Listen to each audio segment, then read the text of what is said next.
Hello दोस्तों, मैं अनूप यादव अपना एग्जाम पॉइंट चैनल पर आपका स्वागत करता हूं। दोस्तों, आज हम आधुनिक भारत के एक महत्वपूर्ण पार्ट भारत का स्वतंत्रता संघर्ष, स्वतंत्रता आंदोलन के चरण पर चर्चा करेंगे।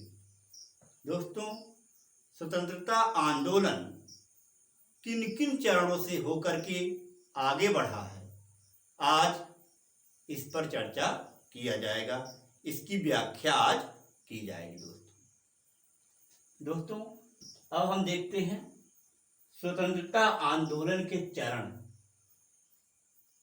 स्वतंत्रता आंदोलन के चरण में प्रथम चरण, आपका जो प्रथम चरण है वह 1885 से 1905 तक चलता है। कब तक चलता है दोस्तों? 1885 से 1905 तक। इस चरण को उदारवादी राष्ट्रवाद का चरण कहा जाता है। इस चरण को दोस्तों क्या कहा जाता है? उदारवादी राष्ट्रवाद का चरण कहा जाता है। उसके बाद दोस्तों दूसरा चरण है, द्वितीय चरण जो आपका है वह 1905 से लेकर के 1919 तक चलता है। 1905 से 1919 तक। इस चरण को क्या कहा जाता है दोस्तों? इस चरण को क्रांतिवादी राष्ट्रवाद का चरण कहा जाता है। क्रांतिकारी राष्ट्रवाद का चरण कहा जाता है ना दोस्तों। इसमें कई नेता उभर कर आए। ये लोग क्रांति के माध्यम से स्वतंत्रता प्राप्त करना चाहते थे। दोस्तों, द्वितीय चरण के जो नेता थे वे नेता क्रांति के माध्यम से स्वतंत्रता को प्राप्त करना चाहते थे, है ना दोस्तों। तृतीय चरण में क्या है? यह जो चलता है 1919 से 1947 तक। दोस्तों, इसी चरण में गांधीवादी युग समाहित है। गांधीवादी युग इसी चरण में समाहित है दोस्तों, तृतीय चरण। दोस्तों, अब हम प्रथम चरण की व्याख्या करेंगे। जैसा कि आपको ज्ञात है दोस्तों, प्रथम चरण 1885 से 1905 तक चलता है। इस समय कांग्रेस में उदारवादी नेताओं का प्रभुत्व रहा। दोस्तों, प्रथम चरण में किन नेताओं का प्रभुत्व रहा है? उदारवादी नेताओं का प्रभुत्व रहा है। इसमें प्रमुख नेता थे दादा भाई नौरोजी, व्योमेश चंद्र बनर्जी, गोपाल कृष्ण गोखले, सुरेंद्र नाथ बनर्जी, फिरोज शाह मेहता, मदन मोहन मालवीय आदि। दोस्तों, ये प्रमुख नेता उदारवादी नेता कहलाए। उदारवाद का मतलब क्या है दोस्तों? उदारवाद का तात्पर्य क्या है दोस्तों? ये लोग याचिकाएं लेकर के अंग्रेज के पास जाते थे। जो भी मांग इनको मांगनी होती थी अंग्रेजों से, देश के लिए जो भी मांग करनी होती थी उसकी एक याचिका बनाते थे और उस याचिका के को लेकर के ये अंग्रेजों के पास जाते थे और उनसे कहते थे कि आप इस याचिका पर साइन कर दीजिए ताकि हमारी मांगें पूरी हो जाए। परंतु दोस्तों, अंग्रेज बहुत कम ही ऐसा होता था कि इनकी याचिका को या इनकी याचिका पर साइन करते थे, वो इनको डांट करके भगा दिया करते थे दोस्तों। उनको डांट करके भगा देते थे, भगो यहाँ से, तुम लोग को कोई सुनवाई नहीं होगी, यहाँ से निकलो, है ना। तो डांट करके दोस्तों भगा दिया करते थे। इन उदारवादी जो नेता थे, तब भी वो लोग क्रोधित नहीं होते थे दोस्तों। ये लोग क्रोधित तब भी नहीं होते थे, है ना। बार बार याचिकाएं लेकर के ये लोग उनके पास जाया करते थे, अंग्रेज वायसराय के पास बार बार ये लोग जाया करते थे।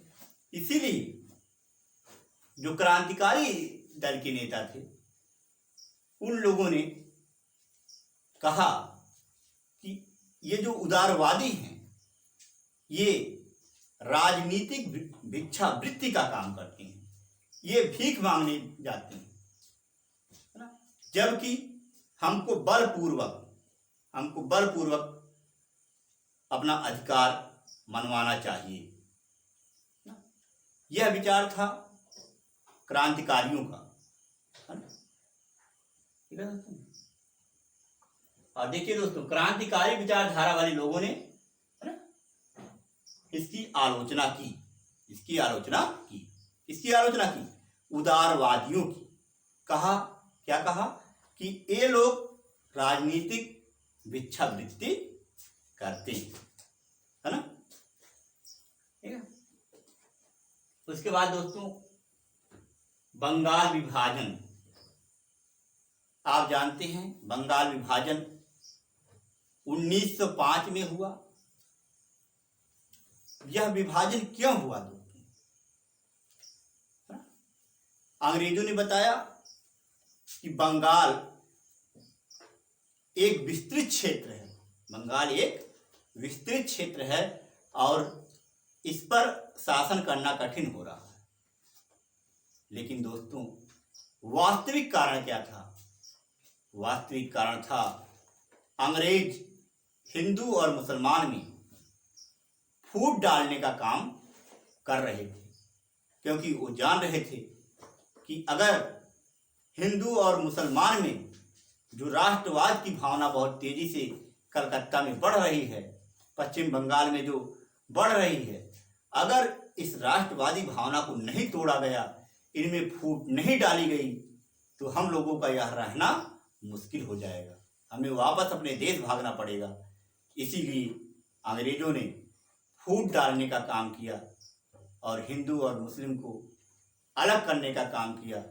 दोस्तों, वहाँ जो पूर्वी बंगाल था, पूर्वी बंगाल में मुस्लिम ज़्यादा रहा करते थे और पश्चिम बंगाल में हिंदू ज़्यादा रहा करते थे, और इसी कारण से अंग्रेजों ने मुस्लिमों को अलग करके, हिंदुओं को अलग करके एक दरार डाल दिया कि जब हिंदू और मुस्लिम अलग हो जाएंगे तो राष्ट्रवाद की भावना कमजोर पड़ जाएगी दोस्तों।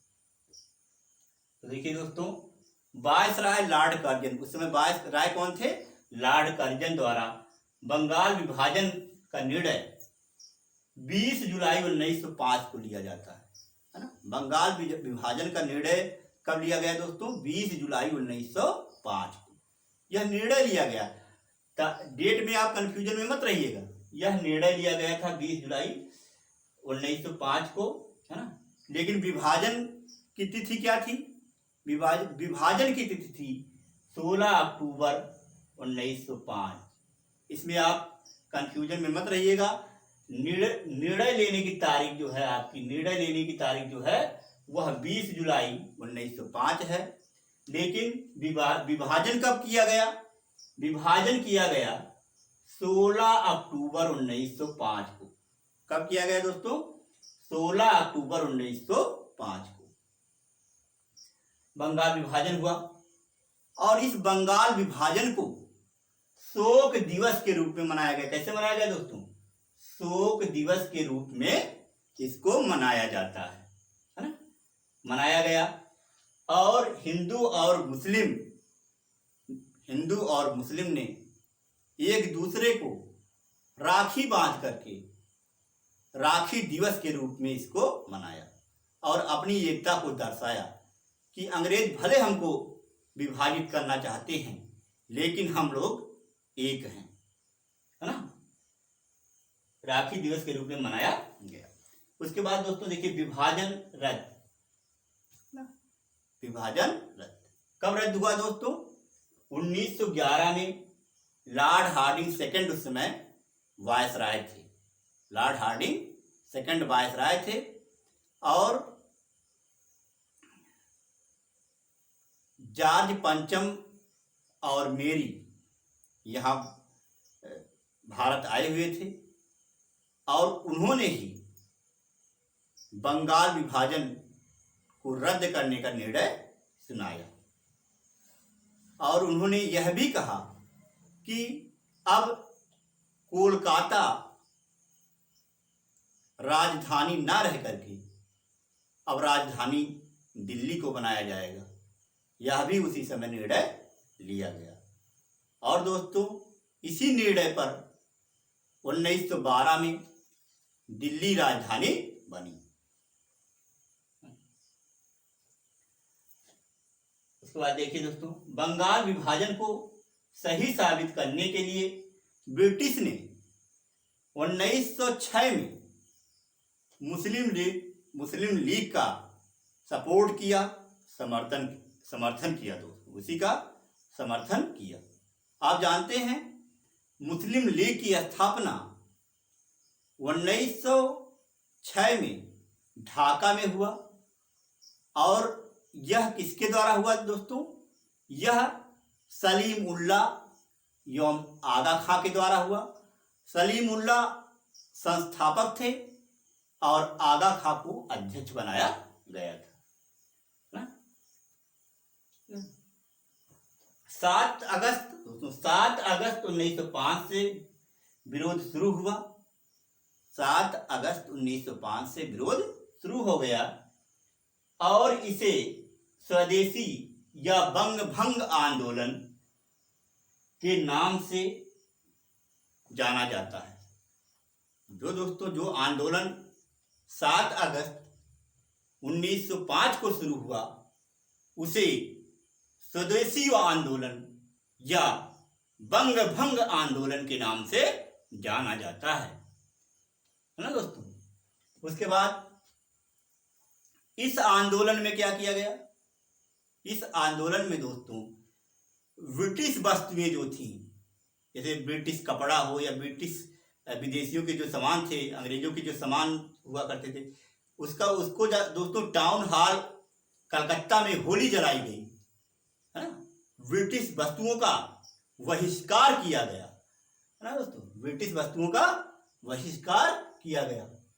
1907 में आपसी विचार ना मिलने से कांग्रेस 2 भागों में टूट गई। दोस्तों आप जानते हैं 1907 में कांग्रेस का जो सूरत में अधिवेशन होता है, उस अधिवेशन में, है ना, आपसी विचार ना मिलने के कारण नरम दल अलग हो गए, गरम दल अलग हो गए, है ना। ठीक है। गरम दल ने कहा कि तुम लोग तो राजनीतिक भिक्षावृत्ति करते हो, बार बार अंग्रेजों के सामने जाकर गिड़गिड़ाते हो, भीख मांगते हो, है ना। हम लोगों को तुम्हारे साथ नहीं रहना। हम लोग अपनी ताकत से, अपने बल से, अपने पौरुष से देश को आजाद कराएंगे, है ना। यह किसने कहा दोस्तों? यह कहा था गरम दल के लोगों ने, है ना। दोस्तों एक द्वितीय चरण देखिए, द्वितीय चरण जो है यह चलता है 1905 से 1919 तक। 1905 से 1919 तक द्वितीय चरण चलता है ना। इसमें क्या था? क्रांतिकारी विचारधारा के नेता, इसमें जो नेता थे वो क्रांतिकारी विचारधारा के थे। वो लड़ने में, वह छेड़ने में विश्वास करते थे, है ना। ठीक है। वो याचिका लेकर गए अगर, तो तुरंत अंग्रेजों से कहते थे साइन कर यहाँ पर साइन, नहीं करेगा तो टपका दिया जाएगा। इस प्रकार की जो है भावना रखते थे, है ना, कि कर यहाँ पर साइन, करेगा कि नहीं? नहीं करेगा तो अभी तुमको यहाँ पर टपका दूंगा। हाँ, इस प्रकार के क्रांतिकारी जो भावना रखते थे, यानी डर के मारे कांपने लगते थे उन लोगों को, है ना, कांपने लगते थे, थर थर थर थर थर थर, है। और जबकि जो उदारवादी थे वो क्या थे, हाथ जोड़ करके, सरकार मेरा काम सुन लीजिए सरकार, है ना, हाथ जोड़ते थे, गिड़गिड़ाते थे उनके सामने, है ना। तो गिड़गिड़ाने से काम थोड़ा चलेगा, है ना दोस्तों। तो ये क्रांतिकारी विचारधारा के लोग, तो आप देखेंगे क्रांतिकारी विचारधारा के नेता कौन थे? बाल गंगाधर तिलक, लाला लाजपत राय, बिपिन चंद्र पाल व अरविंद घोष, है ना दोस्तों। इन्हीं को लाल बाल पाल के नाम से जाना जाता है। लाल का मतलब लाला लाजपत राय, है ना, ठीक है। बाल का मतलब बाल गंगाधर तिलक, पाल का मतलब बिपिन चंद्र पाल, है ना। तो इन्हीं को लाल बाल पाल भी कहा जाता है, ठीक है दोस्तों। ये लोग क्रांतिकारी विचारधारा के लोग थे, बहुत उग्र विचारधारा रखते थे, टपकाते थे अंग्रेजों को, जहां पाते थे वहीं टपका देते थे, है ना। बहुत उग्र विचारधारा से, ठीक है। उसके बाद दोस्तों, मुख्य उद्देश्य स्वराज की प्राप्ति। इनका मुख्य उद्देश्य क्या था? इनका मुख्य उद्देश्य था स्वराज की प्राप्ति, यानी हम अपने देश का राज स्वयं करेंगे, अपना स्वराज हम पाकर रहेंगे, ये भावना थी, है ना। स्वयं के शासन करने की भावना थी कि हम लोग अपने देश पे शासन करेंगे, है ना, हमें तुम्हारा शासन नहीं चाहिए, तुम लोग भाग जाओ यहाँ से छोड़ छाड़। ये उग्रवादी जो नेता थे, क्रांतिकारी नेता जो ताकतवर नेता जो थे, ये भावना उनके अंदर थी, है ना। उसके बाद आप देखते हैं कि बाल गंगाधर तिलक ने 1893 में गणपति उत्सव मनाया और 1895 में शिवाजी उत्सव मनाया। ये उत्सव क्यों मनाते थे दोस्तों? यह उत्सव इसलिए मनाते थे कि इसी बहाना से क्रांतिकारी भाइयों को एकत्रित किया जाएगा और उनमें क्रांति की ज्योति जलाई जाएगी, क्रांति का ज्योति पैदा किया जाएगा, है ना। उनको लड़ने के लिए प्रेरित किया जाएगा, है ना, अंग्रेजों को टपकाने के लिए प्रेरित किया जाएगा उनको। इसलिए गणपति उत्सव चलाया जाता है बाल गंगाधर तिलक द्वारा और शिवाजी उत्सव चलाया जाता है उन्हीं के द्वारा दोस्तों, है ना। बाल गंगाधर ने, इसके बाद दोस्तों आप जानते हैं कि बाल गंगाधर तिलक ने कुछ पत्रिकाएं भी निकाली, जैसे केसरी उन्होंने मराठी भाषा में निकाला और द मराठा उन्होंने अंग्रेजी भाषा में निकाला। और इसके अलावा गीता रहस्य नामक पुस्तक की रचना भी करते हैं। कौन करते हैं? बाल गंगाधर तिलक। ये सब उनके बारे में जानना जरूरी है दोस्तों। और वैलेंटाइन सिरोल ने बाल गंगाधर तिलक को भारतीय अशांति का जनक कहा। क्या कहा था? भारतीय अशांति का जनक। यह कई बार पूछा गया है दोस्तों कि भारतीय अशांति का जनक वैलेंटाइन सिरोल ने किसको कहा है? तो वह कहा है बाल गंगाधर तिलक, है ना, बाल गंगाधर तिलक को कहा है दोस्तों। फिर देखिए 1897 में कौन सी घटना घटती है दोस्तों? 1897 में पहली क्रांतिकारी घटना घटती है ना। पुणे के दो भाइयों, पुणे जो महाराष्ट्र में है दोस्तों, पुणे, वहां के दो भाइयों दामोदर चापेकर व बालकृष्ण चापेकर ने प्लेग अधिकारी रैंड व यमरस्ट की हत्या की। क्या किया दोस्तों? रैंड और यमरस्ट की क्या कर दी? हत्या कर दी। चापेकर बंधुओं ने इन्हें टपका दिया, समाप्त कर दिया, है ना दोस्तों। इसको बाल गंगाधर तिलक ने इस घटना का जो वर्णन है वह बाल गंगाधर तिलक ने अपनी पत्रिका में दिया, है ना। ठीक है, ताकि इसको पढ़ करके ज्यादा से ज्यादा क्रांतिकारी विचारधारा के जवान पैदा हों और इन अंग्रेजों को टपकाने का काम करें।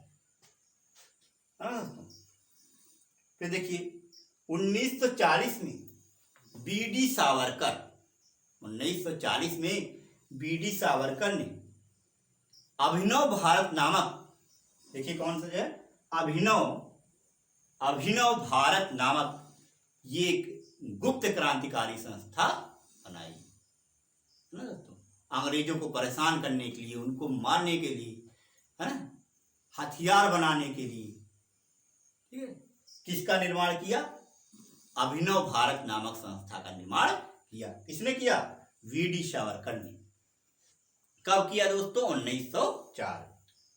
ठीक है, उसके बाद देखिए दोस्तों 1907 में वरेंद्र कुमार घोष तथा भूपेंद्र नाथ दत्त, वरेंद्र कुमार घोष तथा भूपेंद्र नाथ दत्त, है ना, ये गुप्त संस्था अनुशीलन समिति की अनुशीलन समिति का गठन करते हैं, है ना दोस्तों। इस समिति का काम था गुप्त रूप से बम का निर्माण करना। अंग्रेजों को मारने के लिए, अंग्रेजों को तबाह करने के लिए ये लोग बम बनाते थे, चोरी छुपा, है ना, बम का निर्माण किया करते थे। ठीक है, ठीक है। और इस समिति का नारा था खून के बदले खून, है। अनुशीलन समिति जो थी दोस्तों, उसका नारा था खून के बदले खून, है दोस्तों। 1909 में मदन लाल ढींगरा ने एक राजनीतिक सलाहकार व्यक्ति, एक देखिए दोस्तों 1909 में आप देखिए, ध्यान दीजिएगा, मदन लाल ढींगरा ने क्या किया दोस्तों? एक राजनीतिक सलाहकार व्यक्ति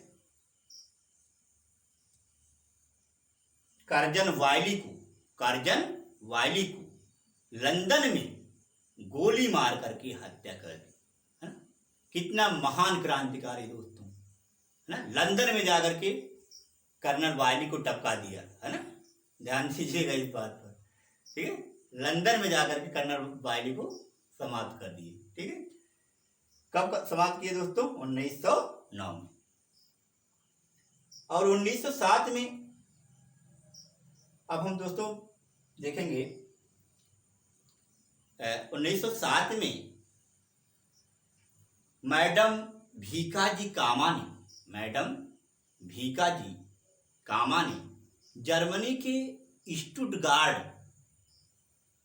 स्टुटगार्ड में जाकर के तिरंगा झंडा फहराया और उन्होंने अंग्रेजों की आलोचना की।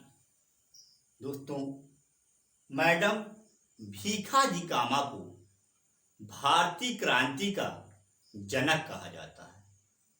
क्या कहा जाता है दोस्तों?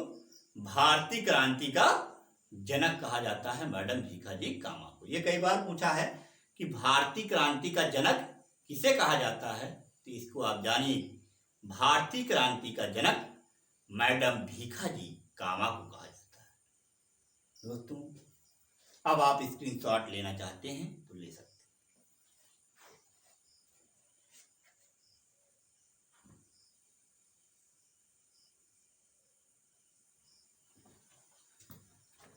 दोस्तों यदि आपको ये वीडियो पसंद आई हो तो आप अपना एग्जाम पॉइंट चैनल को सब्सक्राइब करें दोस्तों, लाइक करें और साथ ही साथ कमेंट भी करते रहें।